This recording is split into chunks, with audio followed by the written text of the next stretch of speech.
Welcome to episode 413, Bill Gross, from Professional Poker Player to Bond King of the World.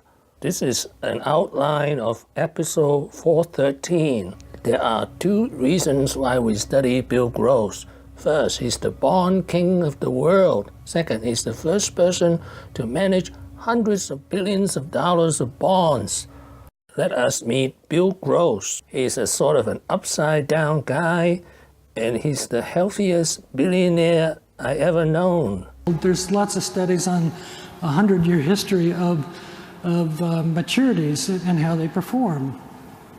And what they show is that over a long period of time that a 5-year treasury or a 5-year gilt basically has equaled the performance of a 30-year treasury or a 30-year gilt. And Bill Hunt Gross was born in 1944 in Middletown, Ohio. This is a map of Middletown. His father is Setwell Mark Gross, a sales executive for AK Steel Holding. In 1966, he graduated from Duke University with a degree in psychology.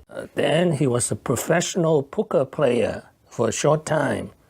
Sorry, this guy is not Bill Gross. From 1966 to 1969, he fought in Vietnam with the U.S. Navy. From 1969 to 1971, he studied at UCLA Anderson School and earned his MBA. In 1971, the 27-year-old Bill Gross co-founded PIMCO, an investment management firm. He was not successful in the beginning. He said he made the sins of omissions.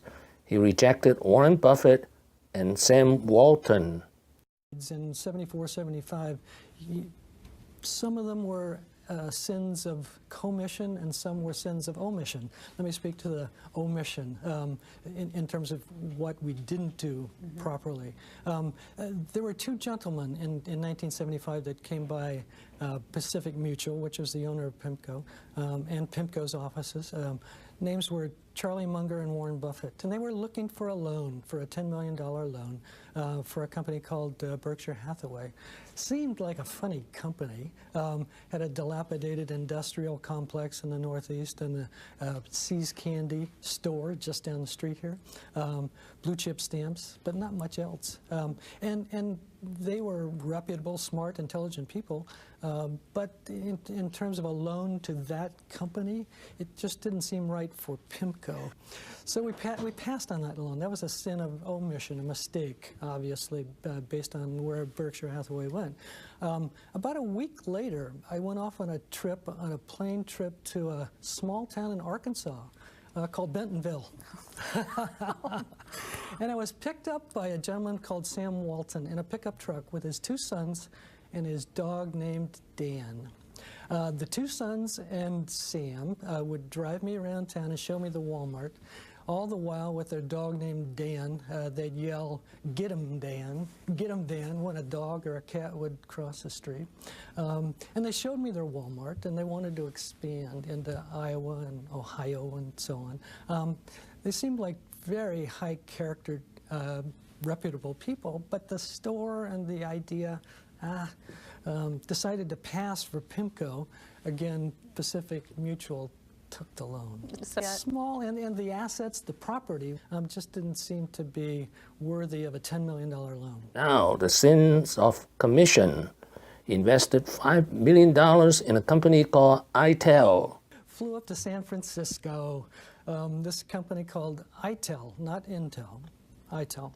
It was a rail car leaser, and it was met at the airport and taken immediately to the rail yards, and we pounded the steel on those wheels and pounded the steel on those rail cars, and those seemed like stable assets that were never going away.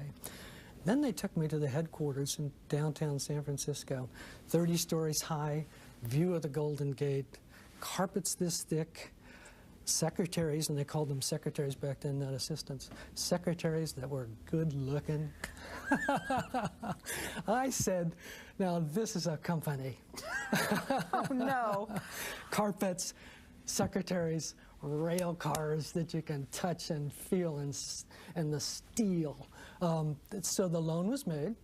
$5 million to ITEL, and 6 months later, that company was bankrupt. From his 3 mistakes, Bill Gross has found a mentor in J.P. Morgan. Was, and I later learned, as I was reading through the history books about J.P. Morgan, the old magnate in the early 1900s, and he was testifying to Congress and came forth with a very famous saying that I saw and put up on my wall, because that was the lesson up on the wall. And it's a picture of J.P. Morgan, and there he is with his vest and his pocket watch and his bulbous nose, and he looks mean and angry, doesn't he? And what he told the Congress was a philosophy that applies to all 3 of those incidents. And he said that lending is not based on money or property. No, lending is based on character. On character, sir. That's 3 of those, that the people were the important ingredient, that if I had gone further in terms of the intelligence and the character of Warren Buffett and Charlie Munger and Sam Walton, the loan would have been made and it would have been more than profitable. J.P. Morgan sits up on my wall. That's the lesson of lending that PIMCO ascribes to ever since. In 2008, Bill Gross made a killing, about $1.7 billion, by investing in Fannie Mae and Freddie Mac. He became a hero, and the world granted him the title the Bond King. Since 2012, Bill Gross had met disaster after disaster. First, in 2014, he was ousted from his firm, PIMCO, and he joined Janus Capital Group. He was forced to leave the company he co-founded 43 years ago. Second, he faced stiff competition from the new Bond King, Jeff Gundlach. Bill Gross was not doing well, and his performance suffered. Finally, in 2016, Gross' wife of 31 years, Sue Frank, filed for divorce. She eventually walked away with over $1 billion. Thank you for watching. Please subscribe and leave your questions and comments below. My next video will be Bill Gross, 10 Lessons. Wishing everyone peace and prosperity.